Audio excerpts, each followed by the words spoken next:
Mateus capítulo 14, do versículo 22 ao 31.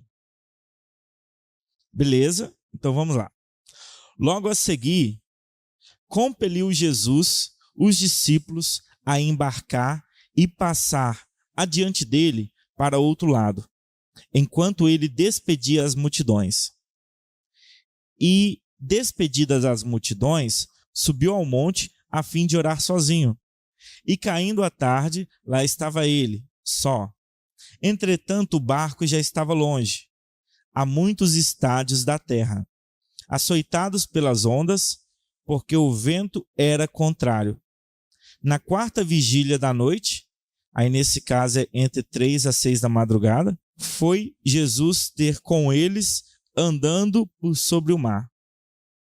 E os seus discípulos, ao verem-no andando sobre as águas, ficaram aterrados e exclamaram: é um fantasma? E tomados de medo gritaram. Mas Jesus imediatamente lhes disse: tende bom ânimo, sou eu, não temais. Respondendo-lhe Pedro, disse: se és tu, Senhor, manda-me ir ter contigo por sobre as águas. E ele disse: vem. E Pedro, descendo do barco, andou por sobre as águas e foi ter com Jesus. Reparando, porém, na força do vento, teve medo. E começando a submergir, gritou: salva-me, Senhor! E prontamente Jesus, estendendo a mão, tomou-o e lhe disse: homem de pequena fé, por que duvidaste? Fechem os olhos. Querido Deus e eterno Pai, te damos graças pela oportunidade de estarmos aqui, de pregar a Tua palavra, de poder ensinar a comunidade da fé aquilo que o Senhor revelou ao meu coração. Muito obrigado pela oportunidade de ser um canal de bênção na vida dessas pessoas. Eu sei que antes de falar com elas, o Senhor falou comigo para eu aprimorar muitas áreas da minha vida. E muito obrigado, Senhor. E que esse aprendizado nesta noite seja coletivo. Que eu também me sinta surpreendido, Pai, com aquilo que o Senhor trará nesse lugar. Para que todos nós possamos ser enriquecidos com a Tua sabedoria. Porque eu sou apenas o canal, mas o discipulador, o mestre, quem irá ensinar nessa noite é o Teu Espírito. E por isso, Pai, entregamos essa noite esse ensinamento em Tuas mãos. Que as palavras que saírem dos meus lábios sejam direcionadas pelas Tuas palavras. Que cada gesto, que cada olhar seja o corpo de Cristo em movimento. Nessa noite, hoje e sempre. Amém. Bom, segura a mão de Deus. Quem já ouviu aquela música? Segura na mão de Deus, segura na mão de Deus. E a gente sempre canta quando está no momento de desespero. Você vê um beco escuro ali, você olha ali, umas 2 horas da madrugada, ai meu Deus do céu, será que tem nesse beco? Aí a pessoa já vai cantando com as pernas tremendo, né? Segura na mão de Deus. Aí é onde que todo mundo vira cantor, porque o desespero bate, e é onde que a gente começa a se desesperar e procurar quem? Deus. Como Pedro, né? Começa a afundar, grita: salva-me, Senhor. É no momento do desespero que muitos de nós, infelizmente, buscamos e nos aproximamos de Deus. Não deveria ser assim, mas é como muitas pessoas se comportam. Mas esse tema é muito interessante e pertinente para os dias de hoje, porque quando a gente fala de tempestade, a palavra tempestade, ela pode assumir várias conotações dependendo de quem está vivenciando. A definição de tempestade é esse fenômeno, né, que ocorre em nossa atmosfera, de chuvas intensas, fortes rajadas de ventos, onde a gente vê trovoadas, onde a gente vê relâmpagos, onde acontece também algumas catástrofes. Então, quando a gente olha ali para o horizonte, começa a ver um céu acinzentado, uma camada de ar frio se aproximando, começa a ficar mais úmida a temperatura, você fala, tá vindo uma chuva forte aí.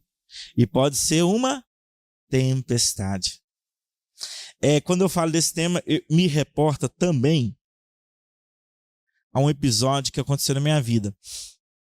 Eu estava na casa de um amigo, comendo churrasco, batendo papo, só que esse amigo meu mora no mesmo lote que morava uma irmã, que morava um outro irmão, morava um pai, era um lote que morava toda a família.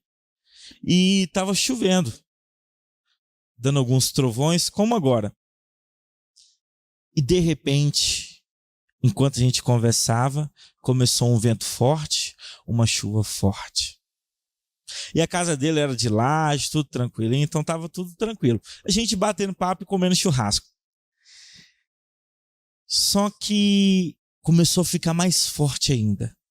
O volume de água começou a aumentar, os trovões, o barulho, e de repente a gente começa a ouvir gritos. Socorro! Ciclano! Beltrano! Aí começa a gritar o nome de todo mundo. E a gente subiu no meio da chuva, correndo, desesperado, e a gente viu que a irmã dele, a casa era bem mais simples, no tijolo, e era de telhado, e as telhas daquela mulher voou.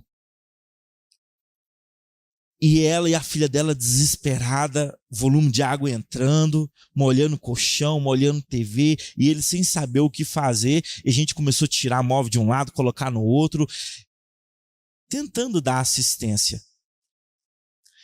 E eu vi o olhar daquela menina, os olhos dela eram menores, mas ficaram desse tamanho. Os olhos dela estavam regalados e ela respirando de forma mais ofegante, sentada num sofá lá, olhando tudo aquilo desesperada. E é nesse momento de desespero, dor, angústia, sofrimento, que a gente vai clamar o nome de Deus. E, de fato, essa moça ela passou uma tempestade física, né? Que é essa manifestação atmosférica que eu mencionei, e também uma tempestade, porque boa parte de toda a matéria que ela construiu na Terra, comprou TV, foi junto com as águas. Teve que comprar telhado novo, teve que comprar colchão, teve que adquirir novamente. E ela passou por uma tempestade na vida. Então, uma coisa certa que a gente pode ter, e infelizmente, não é porque nós somos cristãos que estamos imunes a tempestades da vida, a situações difíceis, a situações de sofrimento, de complexidades, porque a gente vive num mundo imperfeito. Uma hora ou outra, a imperfeição vai esbarrar em você. Uma hora ou outra, o sofrimento vai bater na sua porta. E não é porque professamos uma fé que estamos imunes a essas coisas. Então, a Bíblia está repleta de promessas que Deus estará conosco, que Deus será a nossa provisão, que a mão forte de Deus nos protegerá, que Ele nos guiará. A Bíblia está repleta de promessas. Só que a Bíblia também não oculta o fato que os homens de Deus, que os cristãos, também passam por grandes tribulações. Também passam por dificuldades. E a pergunta é, qual será a sua reação mediante isso? Revolta com o Criador? Se Deus não existe, parece que Ele nem olha a minha situação, você chuta o pau da barraca e segue a sua vida? Ou, diante desse estímulo estressante, você corre para a bebida, corre para uma vida desregrada, para algum tipo de vício, para como se fosse uma válvula de escape para tirar aquele momento de tensão do corpo? Como é a sua reação diante das dificuldades, diante das tribulações, diante dos problemas, dos sofrimentos no qual você está passando? Essa é a pergunta que devemos responder. Tem um versículo, Salmo 23. Se vocês quiserem anotar, viu? Não precisa abrir, porque é bem rapidinho. Salmo 23, Salmo capítulo 23, versículo 4. Olha só o que o Senhor nos diz.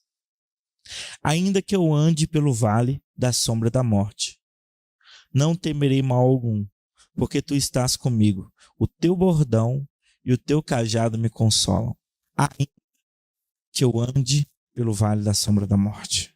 Aqui, o salmista Davi não está ocultando nós de passarmos por situação complicada. Ele está falando, pode haver momentos que você vai cruzar a via dolorosa. Pode ter momentos que você vai andar por sombra da morte. Pode ter momentos que você vai andar como se estivesse no inferno. Mas o teu bordão, o teu cajado me consolam. E engraçado que esse salmo foi escrito por um pastor, Davi. E a última música que nós cantamos fala da relação do pastor com as ovelhas. Às vezes passa despercebido algumas palavras que a gente não consegue entender, porque as pessoas acham que bordão e cajado são sinônimos. Mas são dois instrumentos diferentes. O bordão é uma vara mais grossa e comprida, na qual os pastores usavam para proteger as ovelhas. Então, quando viam predadores, eles pegavam essas varas compridas, mais grossas, para afastar os predadores da ovelha. O cajado já era um instrumento de orientação, de condução, onde ele guiava as ovelhas. Tanto é que ele tem esse formato curvo, se a ovelha saísse do rebanho, volta aqui, ele pegava ela pelo pescoço. Então você percebe quando a Bíblia fala, o teu bordão e o teu cajado me consolam. Aqui está claramente nos revelando que Deus, ele nos protege do mal e Deus nos conduz no caminho certo. Então, ele é a sua proteção. Ele te conduz. Um outro texto também, que fala das promessas mesmo em dias de tempestade, é Isaías 41:10. Diz assim, não temas, porque eu sou contigo. Não te assombres, porque eu sou teu Deus. Eu te fortaleço e te ajudo e te sustento com a minha destra fiel. Tem gente que é canhoto e tem gente que é destro. Quando fala a minha destra fiel, é como se ele falasse a minha mão direita. Por quê? O lado direito, a mão direita na Bíblia simboliza poder, honra, glória. Tanto é que quando você vê a Bíblia falando esquerda, sempre está relacionado com... não está relacionado com as ovelhas, está relacionado com os cabritos, os bodes, está relacionado com o mal, o lado errado. Então, quando a Bíblia fala, eu te sustenho pela minha mão direita, pela minha mão de autoridade, de poder, a minha destra, estarás assentado à minha destra, ou seja, à minha direita, uma posição de honra. Então você percebe que o tempo todo Deus está revelando nas Escrituras, olha, você terá momentos de tempestade, momentos de sofrimento, mas eu estarei lá. A minha destra fiel te protegerá com bordão. A minha destra fiel te conduzirá com o meu cajado. Te guiará nesse momento de angústia, nesse momento de tempestade. Agora olha que interessante. Voltando ao texto inicial, Pedro, enquanto discípulo, porque ainda eles não eram apóstolos, ele viu com os outros discípulos alguém andando no mar, nas águas, e eles gritaram, é um fantasma, né? Também 3 horas da madrugada, né? Você vai pensar que é o quê? Até eu gritaria um negócio desse. E aí Jesus falou, olha, não temas, sou eu. Quando Jesus fala isso, é interessante, porque Pedro cria uma dúvida. Se é o Senhor, faça-me andar também pelas águas, porque o Senhor tem poder para fazer essas coisas. E ele, então vem. Simples assim, vem. E Pedro começa a andar. Só que nesse momento, Jesus chamou, Pedro foi, Pedro começou a andar. E o problema é que quando começamos a exercer a nossa fé, nós começamos a olhar as circunstâncias. Eu sei que eu tenho que exercer minha fé, mas é igual aquela música, né? Quando tudo diz que não, sua voz me encoraja a prosseguir. Então, nesse momento, Pedro começa a olhar as águas, começa a olhar o vento forte, aquela chuva, os trovões, ele começa a afundar. Isso acontece conosco. Quando nós começamos a duvidar e a vacilar na nossa fé, também nós começamos a afundar. E no momento de angústia, ele grita: Senhor, salva-me! E Jesus estende a mão e salva.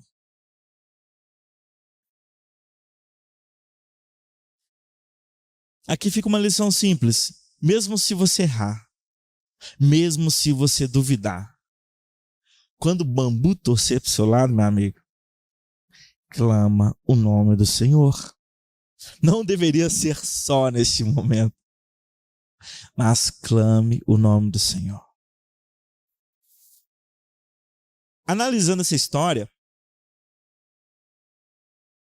eu entendi que Jesus, o Cristo, quando ele estende a mão para tirar Pedro das águas, eu gostaria que você congelasse essa imagem na sua mente. Pedro grita: salva-me, Senhor. E ele estende a mão e salva-o.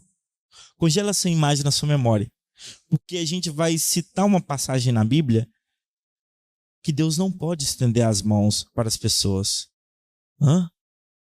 E por isso que eu até coloquei assim, o grito do inconsciente coletivo. Era o grito da humanidade: salva-nos. Principalmente de nós mesmos. Está em Isaías 59. Esse, se você quiser ler comigo, pode ler, viu? Da mesma forma que Pedro, no momento que ele estava afundando, ele grita: salva-me, Senhor. Ele estende a mão e salva. Em Isaías 59, onde há uma confissão da maldade nacional, ocorre um grito do inconsciente coletivo: salva-nos. Só que Deus não pode salvá-los. Será que Deus não é poderoso o suficiente para salvá-lo? Por quê? Diz assim: eis que a mão do Senhor não está encolhida para que não possa salvar, nem surdo o seu ouvido para não poder ouvir. Mas as vossas iniquidades fazem separação entre vós e o vosso Deus. E os vossos pecados encobrem o seu rosto de vós, para que não vos ouça. Porque as vossas mãos estão contaminadas de sangue, e os vossos dedos de iniquidade. Os vossos lábios falam mentira, a vossa língua profere maldade. Ninguém há que clame pela justiça, ninguém que compareça em juízo pela verdade. Confiam no que é nulo e andam falando mentiras. Concebem o mal e dão à luz a iniquidade. Chocam ovos de áspide e tecem teias de aranha. O que comer os ovos dela morrerá. Se um dos ovos é pisado, sai-lhe uma víbora. As suas teias não prestam para vestes. Os homens não poderão cobrir-se com o que eles fazem. As obras deles são obras de iniquidade, obras de violência, há nas suas mãos. Os seus pés correm para o mal, são velozes para derramar sangue inocente. Os seus pensamentos são pensamentos de iniquidade. Nos seus caminhos há desolação e abatimento. Desconhecem o caminho da paz. Nem há justiça nos seus passos. Fizeram para si veredas tortuosas. quem anda por elas não conhece a paz. O fato de Deus não poder salvá-los não era que Deus era incapaz ou não tinha poder suficiente para salvá-los, mas era pelo simples fato que o pecado cria um bloqueio que impede a atuação de Deus. E ele começa até antropomorfizar, né? Ou seja, dar membros para Deus, porque Deus é espírito. Espírito não tem carne e osso. Então, quando ele fala assim, a mão de Deus não está encolhida. É como se ele criasse um corpo para Deus, para que as pessoas que estão ouvindo entendessem o que ele está falando. Então aqui ele fala assim, Deus, a mão de Deus não está encolhida. Será que Deus sofre de atrofia muscular? Alguém grita e a mão dele está mirrada, torta, ele tem defeito, ele não consegue estender a mão? Alguém sendo assassinado, meu Deus! E Deus não faz nada? E aí? Será que a mão de Deus está encolhida? Será que Deus é surdo? Isaías fala isso. Você fala, Deus atende o meu clamor. Deus, eu não estou entendendo. O que você está falando? Eu sou surdo. Será que o problema é de Deus? Ou será que o problema é nosso? Será que Deus é incapaz? Ou será que nossos pecados criam um bloqueio? É um pouco difícil entender, mas eu gostaria de usar um exemplo. Vocês sabem que o ímã, ele possui um campo eletromagnético que causa uma atração ou causa uma repelência. Então ele tem dois polos, polo norte, polo sul, que emite ondas eletromagnéticas. E tem materiais que têm comportamentos magnéticos diferentes. Tem um que é altamente suscetível, como o ferro, por exemplo, ao magnetismo do ímã. Então, aproxima. E os que não são tão suscetíveis, repelem. Justamente pelas cargas opostas. Imagina Deus como um grande ímã e ele está emitindo emanações.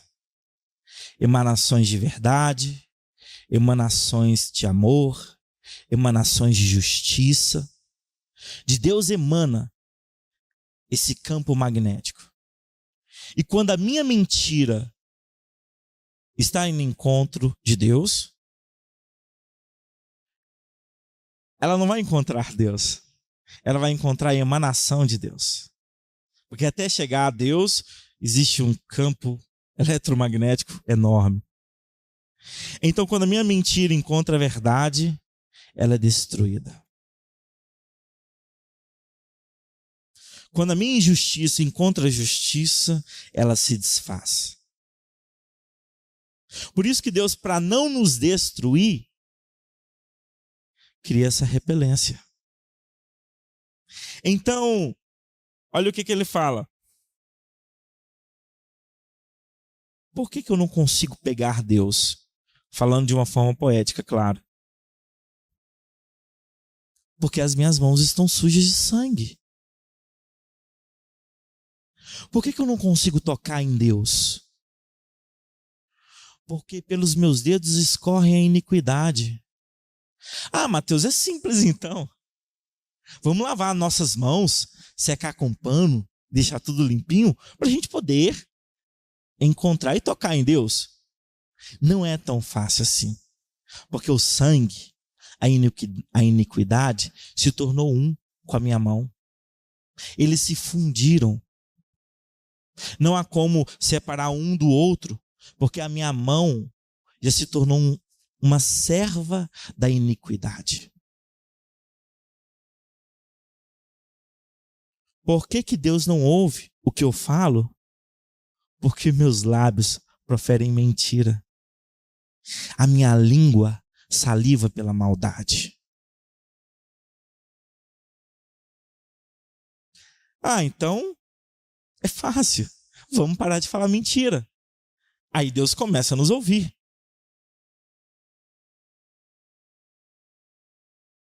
Eles se fundiram.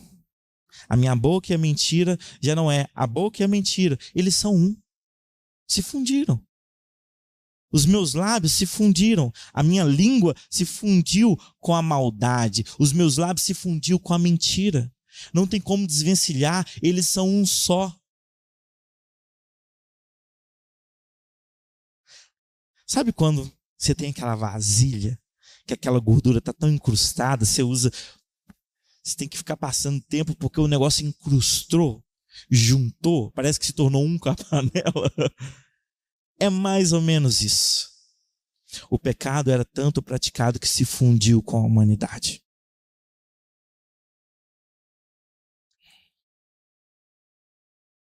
Aqui, Isaías está descrevendo um povo. Quando a Bíblia fala que eles praticavam iniquidade, é uma coisa. Quando a Bíblia fala que eles praticavam pecado, é outra. Porque iniquidade é o pecado que se tornou comum. A pessoa pratica tanto, que ela já não consegue viver sem. Criou uma aderência, se tornou um com ela. É aquelas pessoas que falam assim, né? Quando a gente vê esses filmes de serial killer, eu não consigo ficar sem matar. Eu sou um assassino. Eu não cometi um assassinato. Eu sou um assassino. Eu matei tantas pessoas que é parte de mim, não consegue desvencilhar. Eu sou. Por isso que quando, de uma forma, lembrando que a gente está falando de uma forma filosófica e poética, quando a gente fala assim, a maldade, Deus é o Todo-Poderoso. Por que Deus não tira a maldade da face da terra? Se Deus é o Todo-Poderoso. Mas Deus não tira a maldade porque a maldade não é igual a essa folha de papel. Tá aqui, ó, a maldade. Então, pego ela, amasso, destruo e jogo ela fora. Só que a maldade não existe. O que existe é o malvado. O ser que se tornou mal. Então, para Deus extinguir a maldade da terra, ele precisava extirpar a humanidade. Então, quando Deus fala, por que Deus não... Quando as pessoas falam, se Deus é o Todo-Poderoso, por que ele não tira o mal da terra? Porque ele nos ama. Ele nos ama tanto que ele suporta as nossas mazelas. Então, Isaías 59 está descrevendo uma humanidade decaída. Uma humanidade... Aí ele falou, olha, a mão de Deus não é curta, que não pode salvar. Ele pode salvar vocês, mas vocês estão tão incrustados, vocês se tornaram um com o pecado. Vocês e o pecado são um. Tanto é que esse corpo é provisório. O apóstolo Paulo fala que quando Cristo voltar, semeará um corpo corruptível, que é sujeito à corrupção, e ressuscitará um corpo incorruptível, porque para habitar na Nova Jerusalém, esse corpo não presta. Ele é sujeito à maldade. Ele se tornou um com o pecado. Foi introjetado no nosso DNA desde o pecado original. Somos uma raça caída. Por isso que a provisão de Deus, a mão de Deus foi o próprio Cristo. A provisão de Deus foi o próprio Cristo. Deus amou o mundo de tal maneira que deu seu Filho unigênito para todo aquele que nele crê, não pereça, mas tenha vida eterna. Mas essa humanidade que Isaías descreve, ela não poderia ser salva não pela incapacidade ou a falta de poder de Deus. É porque para Deus extinguir o mal, teria que destruí-la. Então você percebe que esse processo, o apóstolo Paulo, ele grita essa angústia, quem me livrará deste corpo de morte, desse corpo mortal? Uma coisa é praticar. Outra coisa é quando essa prática se torna um com você e você não consegue viver sem. Aí é quando ocorre a iniquidade, o pecado que se torna comum. Em Isaías, para complementar o que eu estou falando, Isaías capítulo 1, do 15, olha o que ele fala que interessante. Do 15 ao 17. Pelo que, quando estendeis as mãos, escondo de vós os olhos. Sim, quando multiplicais vossas orações, não as ouço, porque as vossas mãos estão cheias de sangue. Aí ele fala, lavai-vos, purificai e tirai a maldade dos vossos atos de diante dos meus olhos. Cessai de fazer o mal, aprendei a fazer o bem, atendei a justiça, repreendei ao opressor, defendei o direito do órfão, pleiteai a causa das viúvas. E Isaías 59 está um povo que não consegue fazer nada disso, porque se tornaram um com o pecado. Se você continuar lendo, você vai ver que tudo que eles estavam sofrendo, geopoliticamente, Deus traz um Salvador, consegue salvar eles das guerras e tudo. Mas nessas descrições, olha o que ele fala. Vocês concebem o mal e dão luz à iniquidade, chocam ovos de áspide. Áspides são serpentes, víboras. Chocar é trazer a temperatura necessária para o desenvolvimento do embrião, correto? É como se nós fôssemos incubadora da maldade. Nós estamos chocando os ovos da serpente, do diabo entre nós. Nós estamos criando um clima, uma temperatura necessária para o desenvolvimento da maldade. Ele fala, procura justiça, não acha. Procura verdade, não acha. Alguém para depor a favor da verdade num juízo, não acha. É um povo que se fundiu, se tornou um com a maldade. A gente sabe que qualquer ser humano perto de Deus se desintegra. É como a gente querer chegar a pé no sol, né? Vou ir pro sol, tomar um calorzinho, né? Fazer umas marcas. Vai ser derretido. São matérias com alta concentração de energia, diferente da minha.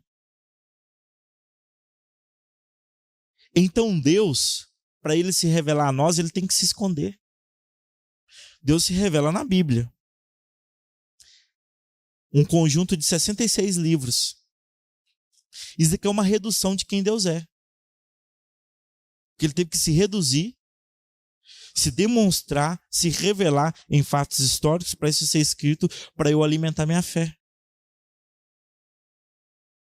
Deus apareceu em forma de anjo, em forma corpórea de pomba, mas essas são reduções de Deus de maneira que ele consiga se manifestar para a humanidade sem a humanidade ser destruída.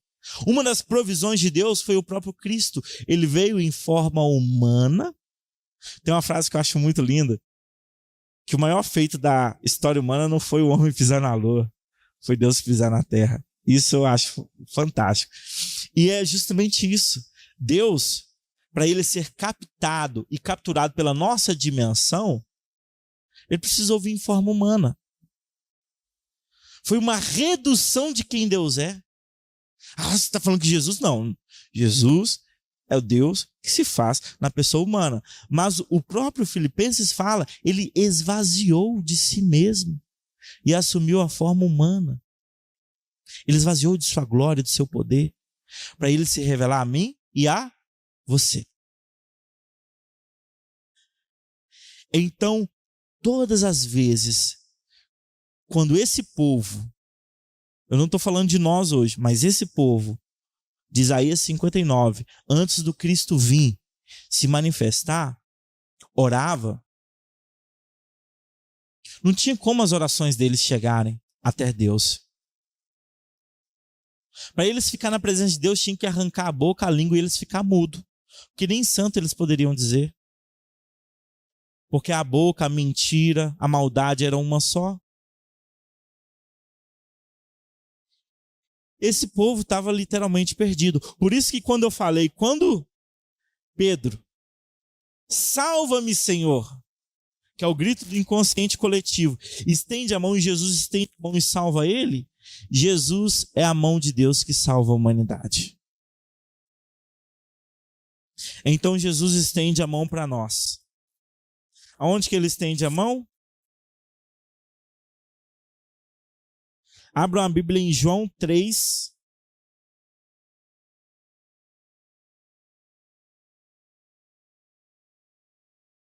João 3,16. Ô, chuvinha boa, hein?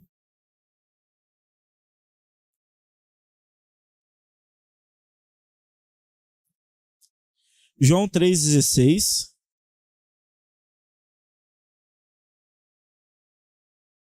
Do 16 ao 19. Vocês estão me ouvindo bem? Porque Deus amou o mundo de tal maneira que deu seu Filho unigênito, para que todo o que nele crê não pereça, mas tenha vida eterna. Porquanto Deus enviou o seu Filho ao mundo, não para que julgasse o mundo, mas para que o mundo fosse salvo por ele. Então Deus enviou Jesus não para julgar o mundo, para condenar, lançar no inferno. Não, essa ideia é equivocada. Deus enviou Jesus para salvar o mundo. Todos Mateus assassinos, estupradores, pessoas com desvios na área sexuais, tudo.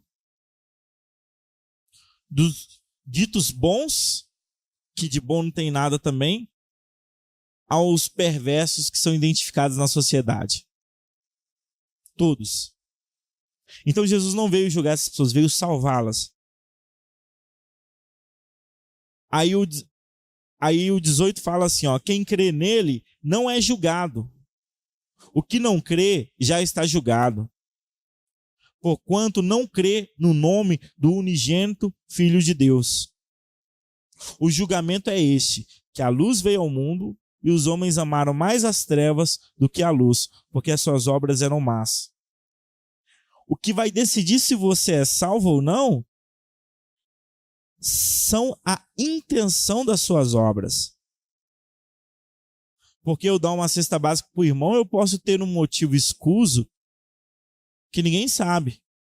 Todo mundo está vendo como uma boa obra, mas eu posso ter intencionalmente querendo fazer outra coisa. Me promover politicamente, por exemplo.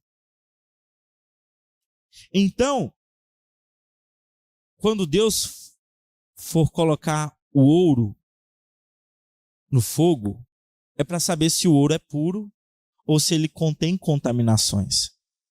Então Deus vai provar a intenção da obra de cada pessoa. E o que vai determinar se você vai para o inferno ou não é justamente o fato de você amar mais as trevas do que a luz. Então Jesus não veio falando, você é pecador, eu vou colocar você no inferno. Não. As suas atitudes que te conduz para lá. Porque ele veio para te salvar. Só que você escolheu amar mais as trevas do que ele. Então a gente percebe aqui que aquele povo que não tinha solução, que se tornou um com o pecado. E já não era mais eu, mas o pecado habita em mim. Era tipo isso, né? Igual o apóstolo Paulo. Já não vivo eu, mas Cristo vive em mim. Só que o povo de antigamente, já não vivo eu, mas o pecado vive em mim. Misericórdia, né? Então, era mais ou menos isso que o povo vivia. Só que Jesus foi a mão de Deus, a provisão de Deus para salvar essa humanidade. E quando eu vejo Pedro gritando, salva-me, Senhor, eu vejo também esse povo, salva-nos. Só que Deus olha, se eu aproximar para salvar vocês, vocês vão ser destruídos. Eu tenho que providenciar algo que não seja eu ir até vós. Aí é onde que vem o Cristo e salva todo inconsciente coletivo que gritava por salvação mesmo sem abrir os lábios. E a questão é, tempestades. Por que nós passamos por elas?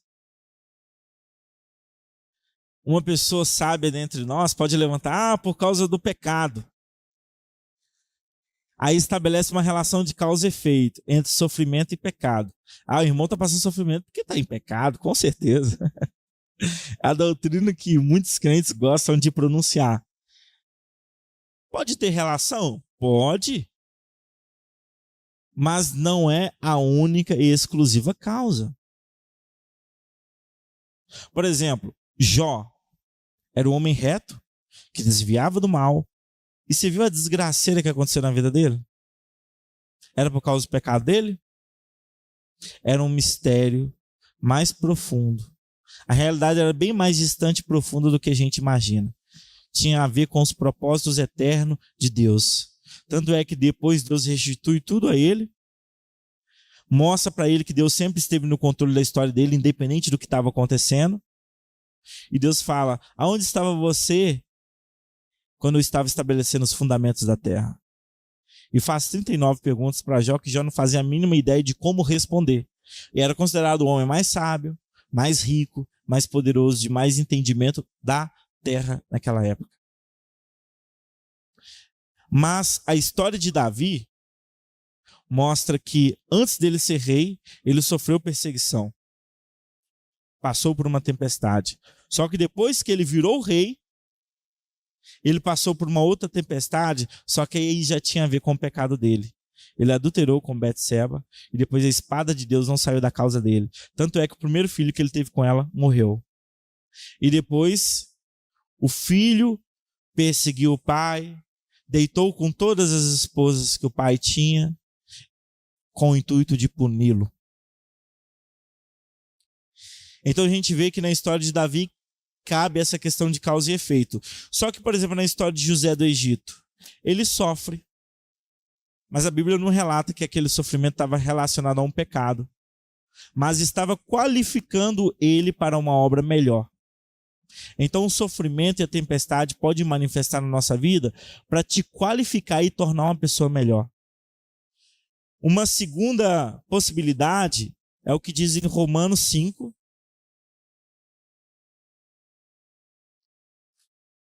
Romanos 5, do 3 ao 5, diz assim: e não somente isso, mas também nos gloriamos nas próprias tribulações, sabendo que a tribulação produz perseverança, e a perseverança experiência, e a experiência esperança. Ora, a esperança não confunde, porque o amor de Deus é derramado em nosso coração, pelo Espírito Santo que nos foi outorgado. Então a gente vê que as tempestades nas nossas vidas não necessariamente é uma relação de causa e efeito entre pecado e sofrimento, mas pode ser o aperfeiçoamento dos santos. Por isso que o apóstolo Paulo fala: olha, gloriai-vos nas tribulações, porque elas estão aperfeiçoando vocês. Pode te qualificar para uma obra maior, que foi o que aconteceu com José. Então, a forma como você olha a tempestade pode determinar o que ela se torna na sua vida. Não olhe ela como um ato punitivo de Deus por causa das suas falhas. Cristo pagou na cruz. Você já colhe as consequências de tudo que você faz na terra. Então seja aperfeiçoado por aquela tempestade. Seja aprimorado por ela. Para finalizar, existem 3 ferramentas que a gente pode falar que são disciplinas espirituais para no momento da tempestade a gente aprender a segurar na mão de Deus. Porque quando a tribulação vem, a gente quer resolver aonde? Na força do nosso braço, na força do nosso intelecto. Nós queremos resolver com as nossas próprias mãos. É como se a gente desse cartão vermelho para o Espírito Santo e entra em jogo o Mateus Alexandre: deixa comigo, pai, eu resolvo. Mas não é assim. Na hora quando a tribulação vir, uma forma de segurar na mão de Deus, sabe o que é? Entrar no seu quarto em secreto, dobrar os joelhos aos pés de Jesus, segurar as mãos eternas de seu Pai e falar: Senhor, me ajuda. E começar a orar. A oração diária é a melhor forma de você segurar a mão de Deus num tempo de tribulação, no tempo de tempestade, e não tentar resolver tudo sozinho. A segunda forma é a comunidade da fé. Isso que a gente está fazendo. Somos a comunidade da fé. Você vem aqui para entender que Deus é espírito. Deus não tem carne e osso. Então, se Deus, que não tem carne e osso, que não tem mão, que não tem braço, que não tem pé, que não tem perna, quiser te abraçar, Ele vai usar os meus braços. Nós somos o corpo de Cristo. Então, Deus vai andar através dos nossos pés para atender os necessitados. Deus vai acolher o aflito através dos nossos braços. Então é na comunidade da fé que você encontra o consolo de Deus. É no abraço da irmã, é no abraço do irmão, é na compreensão de um, é na compreensão de outro. Então, vir na congregação não é apenas uma atividade religiosa. Eu tenho que ir lá bater o cartão e pronto. Não. Estamos aqui para compartilhar medos, aflições, tribulações e um ajudar o outro. Então, a presença na comunidade da fé é sim segurar na mão de Deus. Quando você segura na minha mão, quando eu seguro na sua, quando nos abraçamos, Deus está manifestando nas relações que estamos estabelecendo entre nós. E a leitura da Bíblia. Mateus, a leitura da Bíblia é uma forma de segurar nas mãos de Deus? Sim.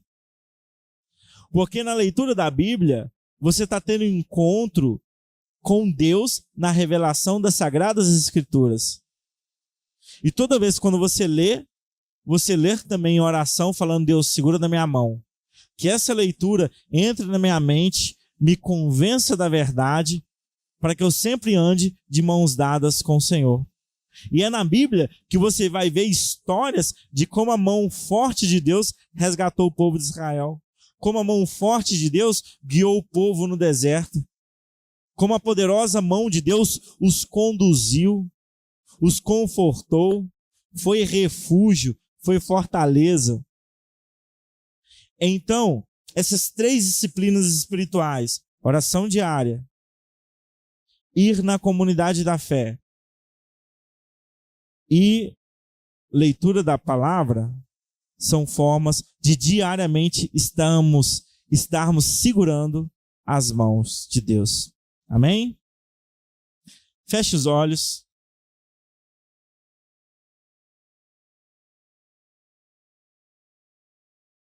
Ore comigo com as suas palavras. Querido Deus e eterno Pai, te damos graças, Senhor, pela mensagem dessa noite. O Senhor é bom e a sua misericórdia dura para todo sempre. Muito obrigado, Senhor, porque sabemos que o teu bordão nos protegeu do inimigo, nos protegeu das presas, e o teu cajado nos conduziu em meio à escuridão. Obrigado pela tua forte mão ter nos guardado no momento de tempestade, ter nos guiado no momento de escuridão. Obrigado por Cristo Jesus, que foi a tua mão na terra, foi o ato providencial, da mesma forma que Jesus estendeu a mão para Pedro e salvou ele de afogar nas suas tempestades emocionais, nas suas tempestades pessoais. O Senhor salvou a humanidade de se afundar nas suas tempestades pessoais, de se afundar nesse mar de pecado, nesse mar de iniquidade. Muito obrigado, Senhor, que o Senhor estendeu as mãos para todos nós. Muito obrigado, porque sabemos que Cristo foi um ato providencial, foi a mão do Senhor aqui na terra. E Deus, que assim como Cristo foi em nossa vida, que nós possamos também ser a tua mão aqui dentro da comunidade da fé, e até mesmo fora do cenário religioso, que onde passarmos possamos ser a mão de Deus abençoando alguém, provendo para alguém, abraçando alguém, cuidando de alguém, dando consolo, amor, altruísmo, solidariedade. Pai, que nós possamos ser as tuas mãos aqui na terra. Ensina-nos a importância de amar e não falar para as pessoas que elas vão para o inferno por causa dos seus pecados. Não, Pai, o Senhor não veio para isso. O Senhor veio para salvá-las. E que elas venham entender que a escolha delas, que infelizmente afastam elas da luz. E não o Senhor que quer vê-las no inferno. Por isso, Pai, que venhamos ter essa consciência cristã, que o Senhor veio para salvar, que o Senhor veio para amar e que nós somos essas mãos amorosas de um Pai eterno. Que o Senhor faça com que essa mensagem crie raízes em nossos corações. Que o nosso coração nessa terra nessa noite, seja uma terra boa, que produza 30, 60, 90, 100 vezes mais. E que essa semente possa germinar, dar os seus frutos na terra, mas que essas raízes estejam na eternidade. Muito obrigado, Senhor, pela oportunidade. Hoje e sempre. Amém, amém. Bom, pessoal, então, dê um abraço no seu irmão. Que você seja a mão amorosa de Deus, que traga consolo, conforto, paz. Amém?